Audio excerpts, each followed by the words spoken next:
Well, thank you for inviting me to speak at this session today. I'm going to be talking about how you can take email marketing to the next level, and I'll dive into a couple of today's trends in email marketing and then give you some pointers as to how you can take your email marketing, to the next level. So as you already said, look, I've been in email marketing since 2001, so that's close to 12 years already. It seems like a really long time. I started a blog about email marketing back in 2005. That's called Relevance, and that's basically how my name went out there, and people started, recognizing Tamara Geilen as one of the people that is involved in email marketing. I also founded the Email Marketers Club back in 2007 that has about 5,000 people now, all discussing anything email marketing. And in my day-to-day job, I basically help customers with strategy around email marketing and eCRM. So we're trying to figure out who the customer is, what they want, and how we can actually help the business move forward by using email in the different stages of the life cycle of a client. That's basically what it comes down to. Let's dive into 5 email marketing trends. And trend number 1 being, ever since I got started in email marketing, everybody kept saying email is dead. And today, and I think in the last year, we've seen that email is actually more alive than ever. It's not one of those channels, that's been around for so long and nobody is using it anymore. Actually, there are more email marketing email accounts, than there are Facebook accounts or Twitter accounts or even page views. I mean, there's a lot of people still using email today. And I saw some stats the other day that said that more than 91% of people actually check their email daily, where only 1 in 2 Facebook users will check their Facebook account on a daily basis. E-consultancy back in the UK did some research, and they found that email marketing still ranks second in terms of ROI. Why? Because it's fairly cheap to send out an email campaign. Right? You don't need to go to the printer. You don't need, to pay postage fees and stuff like that. It's still fairly easy and fairly cheap to send out email campaigns. And return, if you do it well, the return is amazing, right? And you can see that in the numbers here. It comes before pay-per-click advertising. It comes before affiliate marketing, even social media and all those other channels. So it is definitely not dead. And another example that I always use is when you look at the social media, the big social media players like a Twitter, like LinkedIn, like Facebook, when their email system goes down and they can't send out notifications, they will see the traffic to their websites go down. It's amazing. I mean, Twitter is actually planning to launch a new feature that allows you to share tweets via email. Why? Because they have recognized that not everybody has an email, has a Twitter account, and they need, to get their content out there. And email is just a channel to use there. So the second trend that I'm seeing and have been seeing for a while now is email marketing as a standalone channel is not going to cut it, right? And the reason being, people really think about email marketing usually as sending out that weekly or that monthly newsletter and nothing further than that, where you really should be thinking about the entire customer life cycle, the entire customer journey, and see where you can actually use email to advance the customer throughout that journey. It goes from awareness to, knowledge about the products or the services that you're selling to, messages that can help with the consideration phase, the selection phase, the buying phase, and all of those phases in that life cycle. Email can actually help move that customer forward because it is one of those channels where you can message people in a relatively cheap way, in a very direct, right into their inbox. A third trend that I'm seeing is those campaigns that you automate, they will, you set them up once, you optimize them, and then they sit there and they run and they bring in money. right? So automation is something that you definitely need to start looking into, and I'll give you a bunch of examples later to see why I'm saying that. Back in 2005 already, Jupiter Research found that triggered email campaigns, so anything that is triggered off a certain event or a date or an action that somebody's taken, they generate 3 times the revenue and 7 times the profit of broadcast campaigns. Broadcast campaigns being your typical newsletter that's being sent to everyone. So the more you can automate messages based on actions, the more return you're going to get. I got, when I went to one of the email marketing conferences a couple of years ago, there was a case from a player in the travel industry, and they said that triggered emails for them is only 3 to 5% of their volume, but they generate 45% of the profits that are generated by email. That's amazing, right?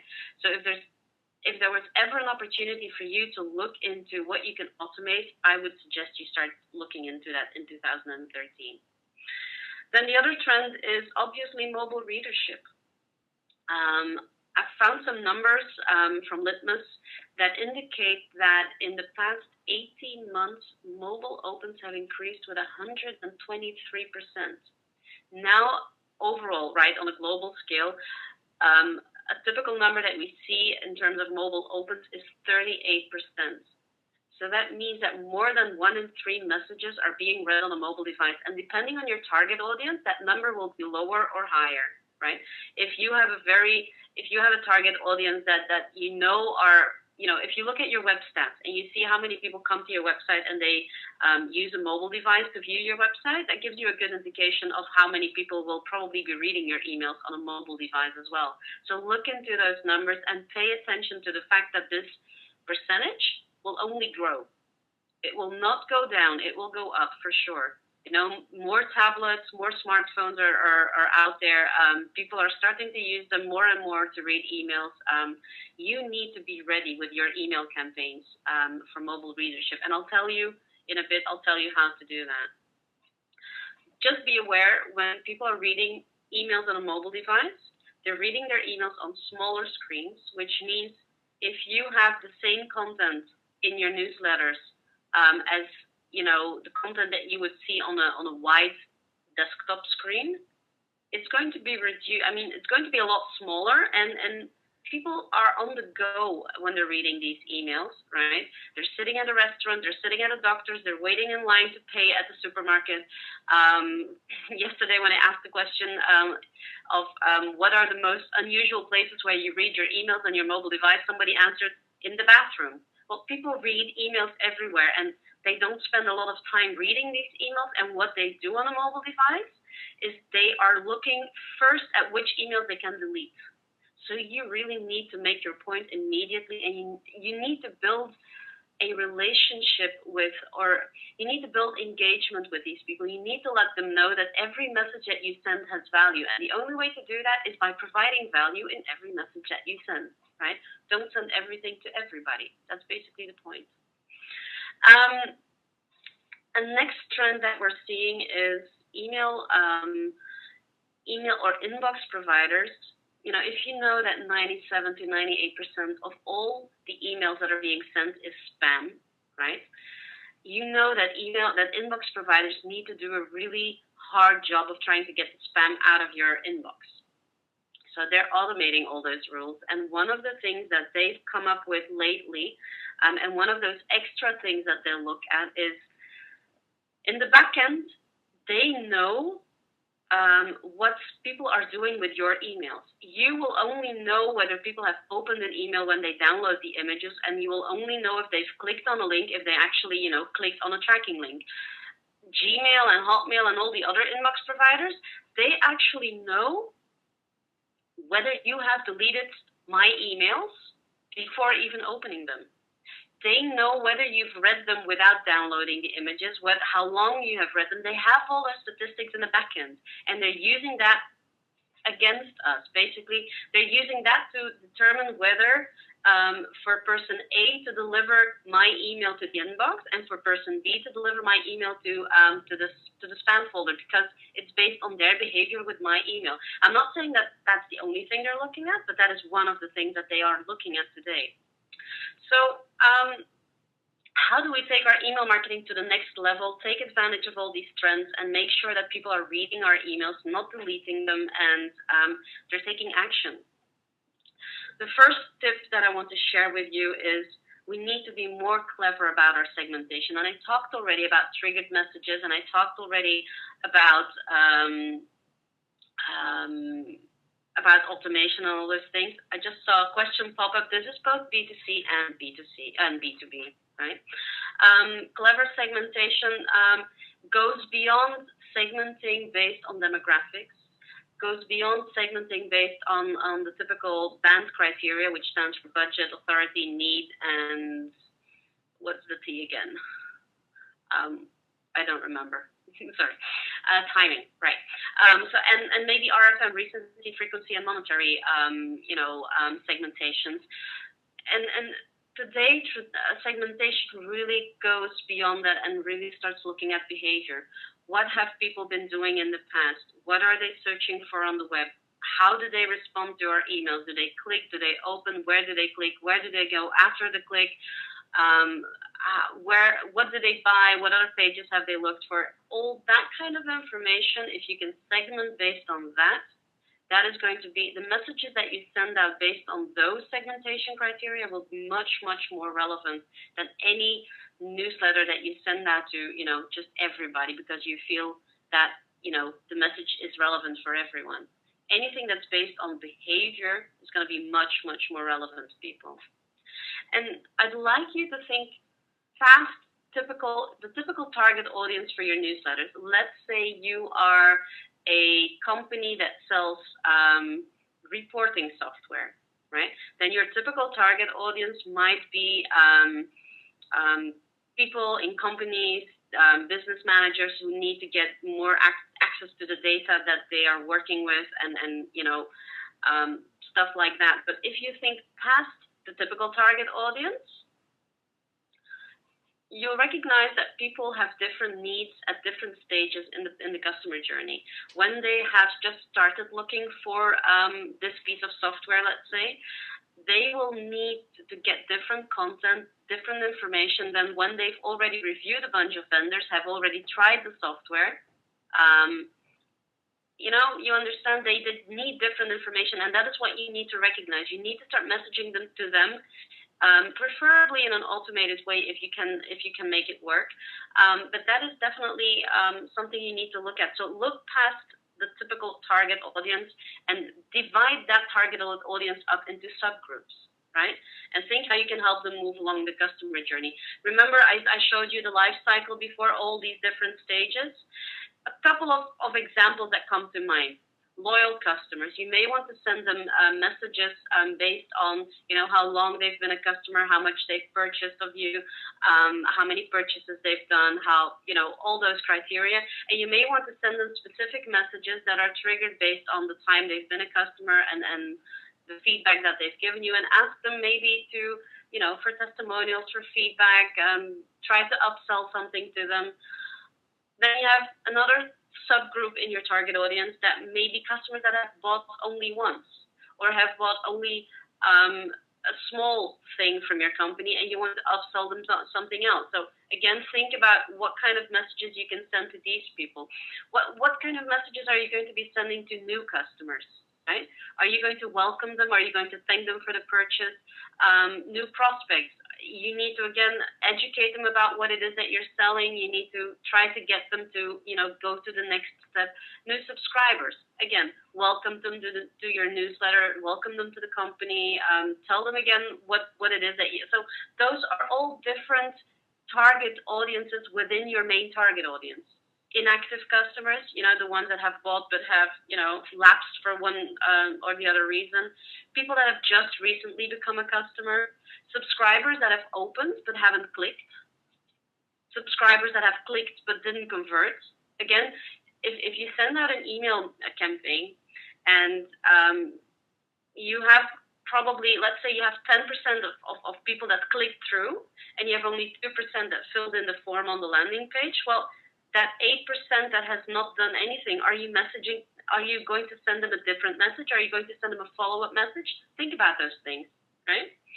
Maybe they just need more reasons before they take action. Subscribers who never responded to your email campaign, are you going to reduce the frequency of sending to them? Are you going to be sending them different messages to try and get them to respond? So think about all those subgroups. That's basically what I want to tell you. And then when it comes down to all those automated and event-triggered campaigns or autoresponders, whatever you want to call them, first and foremost, those people that have signed up to your email program, they are open to hear from you. And the welcome email that you send them, preferably as soon as they've signed up, that's going to be the email with the highest open and click-through rates, right? They just subscribe. They want to hear from you. So the first message you send them, make that one count. And here's an example from Cole Vat that actually won an award from Marketing Sherpa, I think it was 2 years ago. They basically, they tell them, okay, here's a bunch of services for you. This is where you can go for more information, right? It basically helps people, it tells them where to go, what's the next step, and all those things. Marketing Props basically goes one step beyond that, and they do a welcome series, right? Where you get a series of 4 emails, and in each of these emails, they tell you something different. I only have 3 screenshots here, but you get the picture. So if you have a lot of things to say, split them up. Split them up in different messages, right? And don't make them too long. I would probably not make the first message this long. I would probably even, the content here is a big chunk of content. Use the bullet points, use maybe some images, use something to make it more readable and more scannable. Let's say in this case here, I've downloaded a new piece of software for my Mac. I got an email that basically sent me some helpful links about, how to install the trial, what if the trial download didn't work really well, where I can download it again, a link to buy, a link to contact people. So again, think of all those points or touch points where you can actually send an email to help people get along and get them to take the next step. This is the message, a pure text message, and it's only a part of it, that I got when the trial was over. And again, they're trying to convince me to buy, right? Giving me a bunch of reasons, giving me even a discount or a promo code and stuff like that. So again, think about the touch points. This is an email here from, I believe it was Marketing Props. I had to cut off the top part of it because otherwise it became unreadable. They're trying to upsell me here to a pro membership. Again, this is a message that can easily be automated, and let's say they send it after somebody has been a basic member for X amount of time. Could be days, could be weeks, could be months. This is something that you could send a couple of times a year, right? So those are all messages that you need to think about. Another one here, LinkedIn. You probably have received one of these because they're pretty aggressive with it. Here they're trying to upgrade me to a premium account, and they're trying to give me the benefits of what a premium account is. So again, something that can easily be automated and be triggered after a certain amount of time after somebody became a member. In this case here, I created an account, I believe, with a website called Naked Wines, and they sent me an offer, and I didn't go for it. So they're following up again. This is something that can be automated. They're following up with a message that tries to get me to convert. Right? Again, just another example. Retargeting, basically, retargeting when it comes to banners that follow you all over the internet, right? When you visited a website and then you go any other website and those banners of that website follow you. Retargeting with email is something similar, although probably not as intrusive as those banners. There's 2 things that you can do. On the one hand, if you recognize who has been to your website and what pages they have visited, you can actually send out a follow-up email trying to get these people to come back and actually buy. I got an email from Amazon the other day when I was searching their fantasy section and I was looking for a certain book. They followed up with an email to me with a bunch of fantasy books that I might like, and even based on books that I have bought in the past. Believe you me, I have bought a book from that email. The email, the example on the right-hand side from cooking.com is your basic shopping cart abandonment email. So somebody's been to the website, they have placed products in the shopping cart, but they didn't check out because, I don't know, their credit card didn't work, the doorbell rang, they needed to check with their partner. A dozen of reasons could, there could be a dozen of reasons why people didn't check out. Well, in this case, what's happening is cooking.com is following up with an email that reminds these people that they were in the process of purchasing something. This is an email that will actually generate a lot of money once you implement it. Because let's face it, from all those people, all those people that actually make it to the shopping cart but don't check out, that's a huge percentage. If you can only convert 2% of those that didn't check out, that's a lot of money, right? So look into those things. This is an example that you probably won't be able to read. It's in Dutch, but it's basically a feedback email. This is an email that I received after I have bought some items with a shop called Coolblue, and they basically want to know what my experience was with this purchase. So they are asking me a couple of questions about the purchase process, and they're trying to get feedback from me. Again, something that can easily be automated. In terms of reactivation, so in the example from pipeline deals, they noticed that I haven't logged into the account since a certain date, so April 17th, and the email was sent on the 5th of August. They're basically just, pinging me to tell me that they're still around, they're still there, and they're trying to get me to come back, right? On the right-hand side is an example of another reactivation email, and they're using a little bit of personality in that email. We've had an empty feeling ever since we misplaced something that's very special to us, you. I mean, I think this is a very strong headline, and they're trying to just get me to come back. And if you think beyond these one-off triggers, the smartest thing that you can do, and I'm thinking more about B2B environments now, is really set up a sequence of messages that follow someone from start to the closing of the deal. For example, on day one, you send an introductory email after they've downloaded something or after they have, done something on your website. Day 10, they're sending some more content related to a previous download. Day 15, a sales rep is sending a personal email. Day 30, a best practices white paper is being sent to them. Day 45, there's a call from a sales rep to check in. The timing here is just an example, right? It really depends on what the kind of product is that you're selling, but it's just to make you understand that this is some sort of a sequence. Day 60, an email is promoting a certain webinar series. Day 75, there's a personal email from a sales rep offering a product demo. Day 85, there's a call from a sales rep. So this is your basic lead nurturing campaign. And if you really understand the customer journey and the life cycle and the phases that these people go through, you can really trigger the right content at the right point in time, right? And that is where you really need to go to. So this was just another example of that. Now, when it comes to making your emails mobile friendly, a couple of tips as well. I told you about screens being smaller, so that means you need to put less content above the fold. Try to reduce the amount of content that you put in your emails. If you have a larger mobile audience, reduce the content.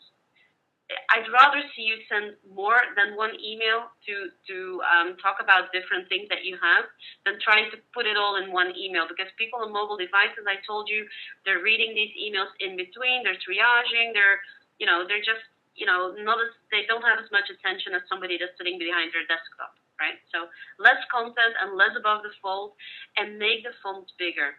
And keep in mind, if your template has fonts that are smaller than 13 pixels, on iOS, so all Apple devices, they will automatically put a minimum font size of 13 pixels. So your layout could break if you don't pay attention to that. So make your fonts bigger so that the content is more readable on a mobile device.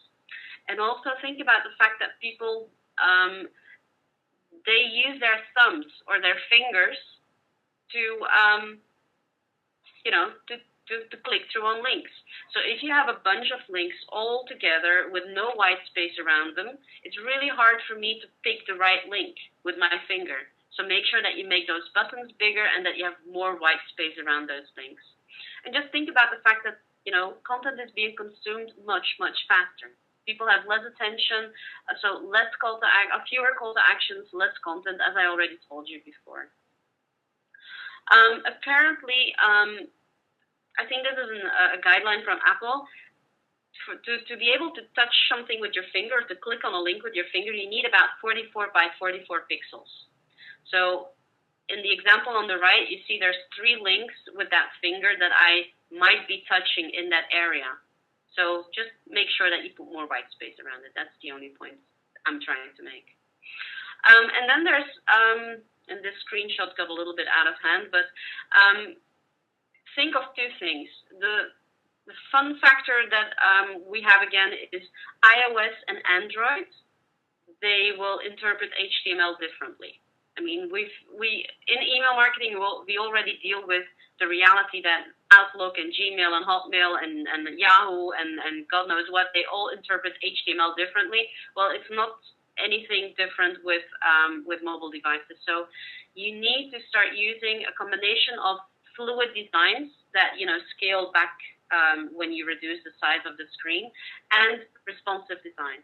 Responsive design is really cute because there you can actually show certain elements in the email on the desktop and hide them on the mobile device. You can rearrange things where on the desktop they are in 2 columns and on the mobile device they're all in 1 column.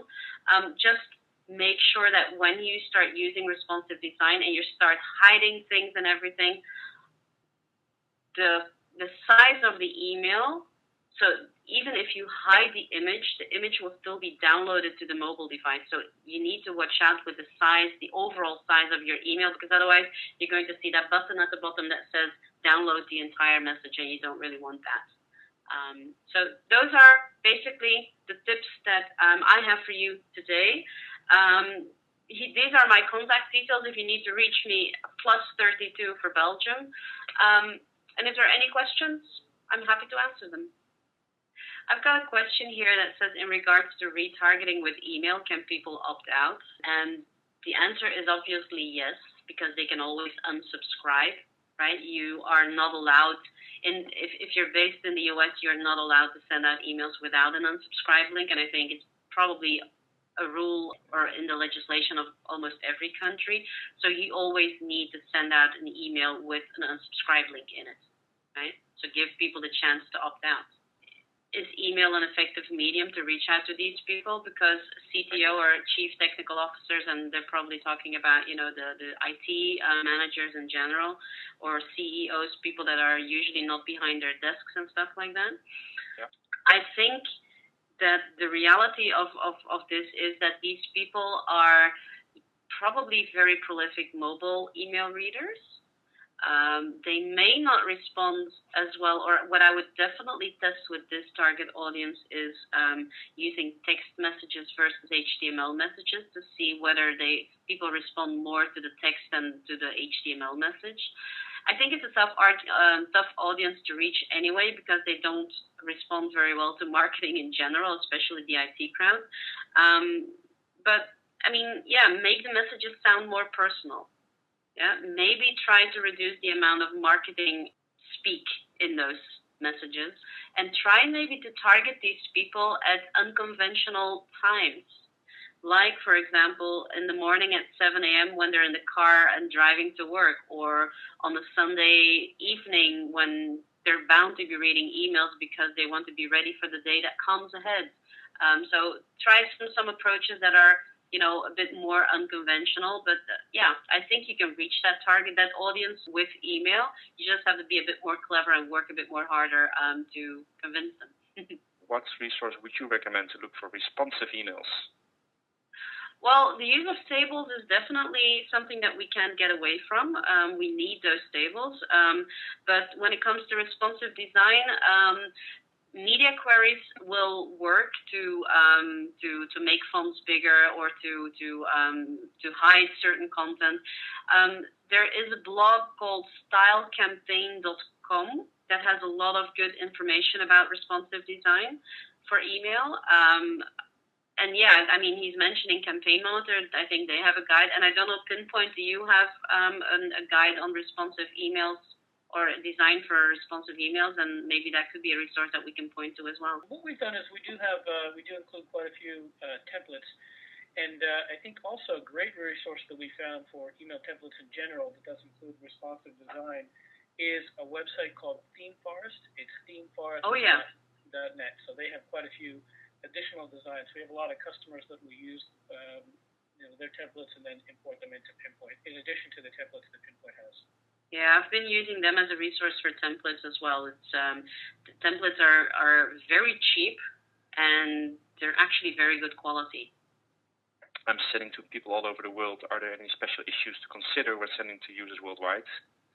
Well, I don't really think examples, users worldwide is the issue. I think it's you need to really make sure that whatever you do, it works on the different mobile platforms, and iOS being the biggest one, and the second one is Android. So you really need to make sure that you understand what kind of mobile platforms your users are using. But apart from that, when it comes to responsive design, I don't think that for responsive design in general, you need to take into it. Maybe for the special characters, but that is not responsive design specific anyway. So, yeah, I think it's the platforms mainly. What's the best approach to creating a captivating subject line? Should the company name always be included, for example? In the subject line? Johanna is asking that. If the company name is in the sender name, then I wouldn't really recommend also adding it to the subject line, but definitely it is something to test. And when it comes to creating subject lines, testing is really the key. Things that work for one target audience may not work for another target audience, but in general, I mean, be very specific about what the offer in the email is. If it's a newsletter with multiple topics, don't be afraid to feature multiple headlines in your subject line. Just keep them. Don't make them too long. I've seen a lot of studies that say you need to your subject lines need to be short. I've seen other studies that say longer subject lines lead to better conversions. I think the truth is somewhere in the middle. Just make sure that you put the most important words at the beginning of the subject line, and keeping in mind mobile readers don't see the full subject line unless they open the email. But for the rest, try to be relevant, try to invoke curiosity,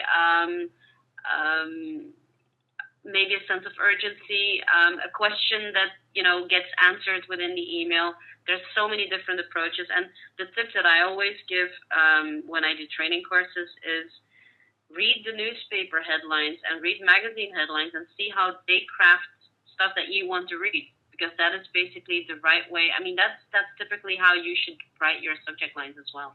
Just don't be too vague in the subject line so that people expect something else when they open the email, because that will work against you in the long term. Great. Thank you very much for those tips, Tamara. Very useful, I'm sure. We can still take any questions afterwards, possibly, but for time reasons, we like to switch to the next presenter. Yeah, Greg, you have the control. Thanks to lead us into your brief presentation. Okay, yeah, fantastic. And I'll try to run through this as quick as possible here. So I'm going to do just a 45-second introduction to Pinpoint, and then I've got a few slides to reinforce and complement some of the items that Tamara presented. And then I'm going to do a very, very quick demo to show how easy it is to set up an autoresponder sequence in an email system for those who have not necessarily done that. So quick background about Pinpoint. Pinpoint is business class email marketing, so very feature-rich. The feedback we get from customers is we have one of the most feature-rich platforms, and our typical customers are companies and enterprises that are sending typically 25,000 emails to 500,000 emails or so per month. We have smaller and we have larger, sending millions per month, but that tends to be the focus. Customers are both business to business, or B2B, as well as B2C, business to consumer. Customer quotes, customers have said we're kind of a constant contact on steroids, or an affordable alternative to exact target. So that sort of helps give you a quick background. For today's attendees, after this event, we have a coupon code that'll be valid for the rest of the month. If you go to that URL, pinpoint.com/get-started, you can use the coupon code and get a free month of service. So if you'd like to try Pinpoint out to compare with the current platform, or if you're not presently using an email platform, feel free to use that. And of course, there's no risk, no charge, or anything like that. Okay. Super. With that, I've got 3 or 4 slides here very quickly. I want to reinforce. So when you're sending content out, it doesn't matter whether you're doing email campaigns, drip campaigns, the following 3 or 4 points are very important. They're relevant to all of your email correspondence and with your prospects and customers and subscriber base. So the first is to send proper communication. Understand why people subscribe to your list in the first place. So what are the top reasons for subscribing? This is based on information from CNB Consumer Pulse very recently. So the top reasons are for email to receive discounts and special offers, to take part in special promotions, to get access to exclusive content. So these are some of the top reasons. Now your mileage may vary, so to speak, or your reasons for your audience to sign up may be slightly different, but across a reasonably large subsection or cross-section of email recipients, these are the top reasons people indicated for signing up for an email list. So this is very important because if you're not understanding why users subscribe in the first place, you're not going to deliver content that's relevant to their interests. Tamara hit on that point in her presentation. Again, it doesn't matter whether you're talking about campaigns, as in individual campaigns, or drip marketing campaigns. It's absolutely critical that you're delivering content that people want to receive and expect to receive in the first place. So once recipients get your email, what are the top reasons for actually opening and engaging? And this is a kind of an interesting thing, especially for marketers. Notice that the sender and the subject line carries more weight collectively than the actual offer. I'm going to say that again. The sender and the subject line carry more weight in the decision to open your email than the actual offer. This is really important. We see a lot of times marketers, like to do fantastic design. We've seen customers that will spend $1,000 or $2,000 on a beautiful graphic design, but if you don't think about the sender and the subject and put all of your focus there, it just doesn't matter how nice and pretty the design looks. And as it turns out, that ranks low on the list for recipients in terms of their interest and willingness to open and eventually interact with your communications. So the organization is from. I'll give you an example. What I mean here is we have customers that have multiple websites. Okay, so you might have a website for insurancequote.com, for example. Okay, I'm not saying that's a customer, but as an example. So let's say you're a company and you have 4, 5, 6 different websites. One of them is insurancequote.com. And then you're sending your email correspondence, and the follow-up correspondence, maybe it's coming from discountinsurance.com. Okay, the recipient isn't going to recognize you, so your open rates in that case will be quite a bit lower. And equally as important, you're very likely to have people click the spam button and report your email as spam, which is not good. So very important to make sure that the recipient, you should send from who the recipient is most likely to recognize when you send your communication. That was sort of one of the questions that came up a little bit earlier. Should I include my company name, my personal name? And Tamara touched on that. And in summary, you should send from somebody that the recipient is going to most likely to recognize.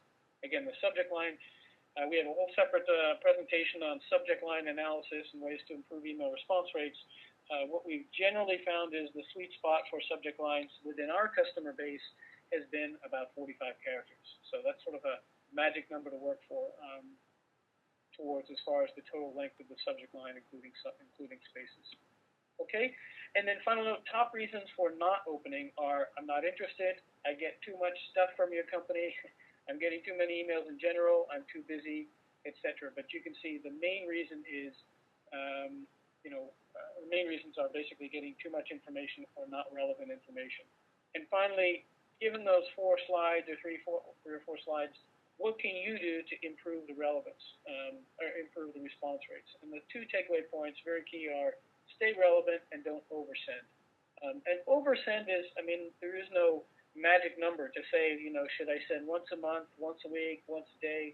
You should send at a frequency that, over time with your audience, send at a frequency when you have something very interesting and relevant to send to a subset of your customers, or recipients rather, or your audience. and test that frequency over time. We have customers that have tried to set up autoresponders that I've seen one in particular where the customer signs up on a list and then they get the first autoresponder immediately. They get another one 2 hours later, another one 6 hours later, another one 10 hours later. And within a period of 24 hours, the recipient has gotten 10 emails. You don't want to pummel your subscribers, with content, especially in that time frame. So it's real important to space out appropriately. Okay? So in summary, stay relevant, don't oversend. Poor and irrelevant content will cost you subscribers. So with that, what I'm going to do, I'm going to pop into a quick demo here, make it about a 2 or 3 minute demo. With Pinpoint, we have the ability to segment, target, engage. We can create drip marketing campaigns with autoresponder sequences after a contact joins a list. You can add some advanced filters and vary the send from. So for example, I'll show you, you may have a sequence after somebody signs up where you may have an initial email that's sent from, as Tamara was mentioning in her example there.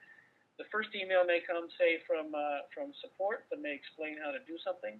And you may have another email in the sequence, that same autoresponder sequence that might be coming from the sales rep. That's an introduction to the sales rep, for example, and so forth.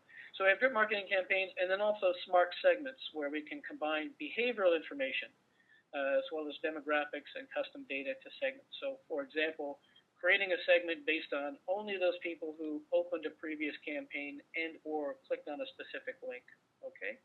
As well as demographic information like city, state, age, whatever information you have. Segments are updated real time, and the segment data can be used to target and export and view. Okay, so with that, I'm going to switch real quickly over to my screen. So just a 2-minute intro here to give you an idea. So this is an autoresponder sequence for new customers, or new trials rather, to give you an idea. So there's a first email that comes that explains how to upload contacts, and that's sent from support. There's another one that explains how to create a campaign. A third to explain how to use our inbox preview tool, which allows you to actually preview your email design in 20 or more email clients. So something Tamara was touching on earlier is making sure that your design looks well and renders properly in both mobile as well as desktop systems. And then finally, we have an email sequence that actually comes from the sales rep. So it's very easy to set up. Here's an example sequence that you might use autoresponders for. You can see the timing. One comes out 2 hours, then 1 day, 2 days, 4 days, up for about 16 days there. To create one, I'll just show you how easy it is. I'm going to edit an existing one in the interest of time, but the menu system is exactly the same. So the first is, when you create an autoresponder, you're going to give it a name. The next is you're going to set the filter of who it's going to go to. In this case, this is going to go to all of the people in the given list. This is actually associated with a list called training for the training sequence. But I could also actually filter if I wanted to, and I could say, let's send this only to the people who are still in a trial. Okay, so this would only go to trial, and it would not go to people who are existing customers, in my example. Okay, now I can set the send from information, so you can see by default this is going to come from Pinpoint support, providing a support tip. It's going to go 2 hours afterwards, after they've signed up. And then we have all of the tracking information enabled, as well as integrated Google Analytics tracking. Okay, and then it drops us into the editor where we can design the content. In this example, of course, we've already created the email.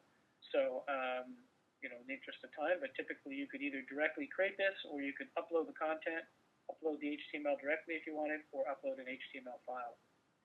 We do have our inbox previewer tool, as I mentioned. I would normally just click this, and we'll bring up, we've actually integrated with a firm called Email on Acid, just like Litmus, and that'll give you and show you exactly how your email renders in about 20 different email clients. So you can do all of your checking, run it through a spam checker to make sure that your spam phrases are not going to cause you to get blocked. And then I would save and exit. I'm actually not going to save this one, because it was a demo. Okay, and that's it. That's how easy it is to set up an autoresponder. We also have triggers, and I'll just simply point to those. So an autoresponder is based on when somebody joins a list. We can also do event triggers, and to show you how easy it is to set up an event trigger. And by the way, these are general examples. I'm using the Pinpoint interface, but many email firms and email products have similar functionality. So if you're not using these features, there's some great features with most of the email platforms, okay? So I just want to point out how easy this is to do if you haven't yet explored it. So I've created a very simple trigger here for my demo, which is if the recipient opens my newsletter, so I'm going to send an initial introductory newsletter. I'm going to wait 1 day, and after that 1 day, I'm going to send an intro email that is actually an introduction from our sales rep, okay? So they open the newsletter, the sales rep is going to say, hey, just wanted to say thank you for joining, and by the way, here's a special coupon code if you would like to, to sign up, for example. You can see that we can set the set the send from and receive options, send from and reply to options when we send each email. Okay, so that's a trigger campaign. We have other, I would actually save that. We have other ones. Here's one on how a spam filter works, where somebody opens the spam filter white paper, then we send them a follow-up 2 days later that gives them a link to an on-demand webinar that explains all the gory details on how an enterprise spam filter works. That's it for just a quick demo to show how easy it is to set up triggers and autoresponders. Luke? Good. So just as before, we have now basically it's open for questions from the audience. Anything you'd like to ask? So yeah, there's a question that came from Barrett. He asked, will the video, the presentation listed in the example email play in a message from the screenshot? Yes. Okay, so that's just a general question of how do you do video and email, and I'm going to actually point you to our blog, and we've got some updated content. The short answer is most email clients do not very well support integrated video in an email. So the way you do that is you do the screenshot exactly like you saw, and when you click on that, that actually is a link to, in this case, a Vimeo video. Apple does support with Apple email. They do integrated video.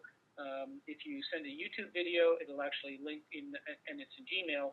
Gmail will actually allow you to do a live video within the window. But most email clients at present do not directly support video in email. They do is just not a straightforward thing. So again, you would do it the way that I demoed there, where you have an image that looks like a play, and then it would then click and open in a separate window. Okay. Good, thank you for that. And there's another question that came in from Francis. I hope we get it clear. His question was, how many characters are for the subject line? That was earlier on before the demo. Yeah, the general, you should test with your audience. The general, as Tamara touched, there's all kinds of data and statistics that can prove pretty much any point that you want to make. But what we found within the analysis in our customer base is the sweet spot seems to be around 45 characters. So, you want to keep generally shorter is better, and that magic number 42 to 45 characters we've seen seems to do best, across the board. There certainly are exceptions, but that's just sort of the rule of thumb. And, the point that Tamara made too is, keep in mind, more and more people, 40%, 38%, are reading on mobile devices. So, if you have, 165 characters in your subject line, people aren't going to see it. So, keep it short and simple. And all of your email communication should be short, simple, and concise to the point. People skim emails. They don't read them like they read the newspaper. They skim through them. You have a few seconds to grab their attention and make your point.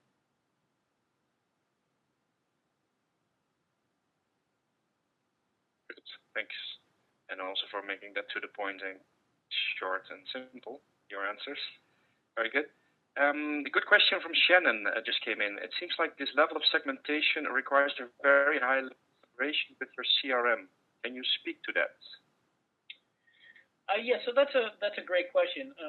Some systems do have CRM integration. We have a very robust API that allows customers to either tie into their CRM or Salesforce or whatever you want to. In our case, we have customers can create an unlimited number, practically speaking, 20 or 30, but you could create an unlimited number of custom fields and use those custom fields to select or filter out whether you're going to, segment an autoresponder to a select audience, or whether you're going to send an email campaign, in bulk to a select audience. But we have customers that have done both. One is they may be sending a bulk campaign, for example, and they may export their data from their CRM and do a bulk update and update the content in Pinpoint, for example, or in an email system, and update those custom fields. We have a merge purge that allows you to update the data. And we have other customers that are using the API and synchronizing and pushing data directly into Pinpoint, so it's live or semi-live, and then using, real-time rather, and using that data to do real-time segmentation? That's a good question. Great, thanks for that. We're going to the last question because we're running a bit over time.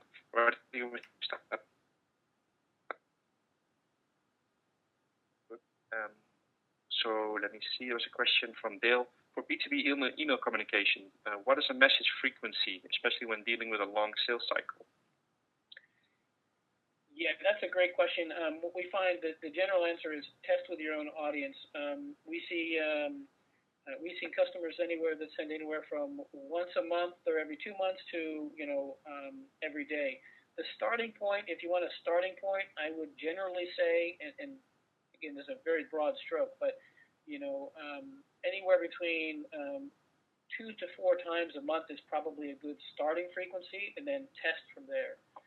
But that's generally what we recommend for customers is 2 to 4 times a month as a starting point. A key criteria, though, is don't send emails on a schedule. You want to send when you have valuable information that your recipients may want to receive, right? So don't just say, hey, I need to send something twice a month if you don't have anything valuable for them to, for your audience. Okay? If you have a lot of good, valuable content, then it's okay to send more frequently. But those are kind of the 2 criteria. Start at 2 to 4 times a month would be our recommendation, maybe 1 time a month depending. And 2, make sure you have something that's relevant and interesting. Don't send just for the sake of sending. Great. Thanks a lot for that, Greg. We heard very good tips. And I think if everybody would be doing this, we wouldn't all be bombarded with emails. So great, great stuff. So yeah, with that, I'd like to move over to the next presenter. We see agenda here, and you can still submit any questions to either Tamara or Greg at any time anyway. If we don't handle them later, we can always still get in touch with you, so keep them coming. But for now, I'd like to move over to Christelle Chapelle, as we can see on the screen. That's the brand development manager at Batchbook. Okay, so my name is Christelle LaChapelle. I'm the brand development manager for Batchbook. Batchbook is a social CRM built with small businesses in mind. It acts as a hub for teams to keep track of customer relationships. We have a disruptive pricing model which allows for unlimited users on any account level. This allows your whole team to be involved in improving your relationships with your customers. We found that businesses who become more efficient and more connected to customers leads to faster growth. We are very much interested in keeping in mind that our customers are real people, rather than like a number on your subscriber list. You have to remember that you're trying to contact someone who's real. And this is one of my favorite customers, Michelle Wood. And all your customers are unique. Studies do show that using your contact's first name in the subject line or inside the email leads to higher conversion rates. Taking the time to know a little bit about them before you just blast an email can increase your conversion. I like to say, don't annoy your audience. Don't just blast them with a generic email campaign. Don't waste their time. Those are the kind of emails, generic emails that are not specifically targeted to them and don't have anything that interests them, are likely to get deleted, and they may not trust you enough in the future to read the next one. Get to know your customers. This is our customer support team. They spend a ton of time talking to and listening to our customers, and they use Batchbook to record the communications and the information that they learn about our customers so that we can better engage with them. And how you should get to know your customer, you can record communications, emails, phone calls right into Batchbook. Keep track of where they live so that you can contact them for local promotions, local events, record what they buy, what they show interest in, and also keeping track of social media streams, which you can do from right inside Batchbook. So this is a contact detail page for a customer right inside of Batchbook, and it shows you some of the targeted information that you can collect. Also, on the right, there's some custom data, which you can create yourself, any kind of custom data that you'd like to track.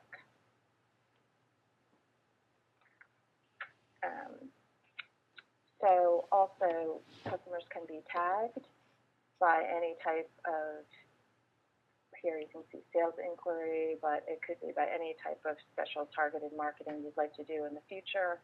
Then you can pull a list of those customers and send a direct email right to those people. This shows in more detail our custom field sets and how you can really track any type of info that you're interested in tracking, and then later search on that and pull lists for your email marketing campaigns. And this is the social streams that we show inside of Batchbook. You can integrate with Twitter, LinkedIn, and also Facebook. And it's a great opportunity when you're looking at people's social streams to see what kind of things they're interested in. Maybe they're launching a new product, maybe they've started a new job, all things you could take note of and possibly find a way to reach out to them and market to them. So this is a quote from a business writing book that I'm reading right now. It's called Writing That Works, and I think that no speech is ever too short, and really no marketing email could really ever be too short as well. Once you have people's time and attention, I think it's very important to be respectful of their time and truly communicate directly to them with things that they're interested in. So here's our contact information. You can find us at batchbook.com. We have a promo code for people who came to the webinar. It's Get Batchbook, and you'll get 15% off a Batchbook subscription for 6 months. So we encourage you to use that and take advantage of that. We also have a 30-day free trial, so this would you get that to start with. You can contact me by email. I'd also like to say that on our blog we have a post that goes over a lot of the segmenting info right now currently up, and there's a ton of great information on our blog regarding that as well. Thank you. I don't see any questions currently, so I think it was short, concise, and very clear. Thank you for that, and we'll be seeing you hopefully online again soon.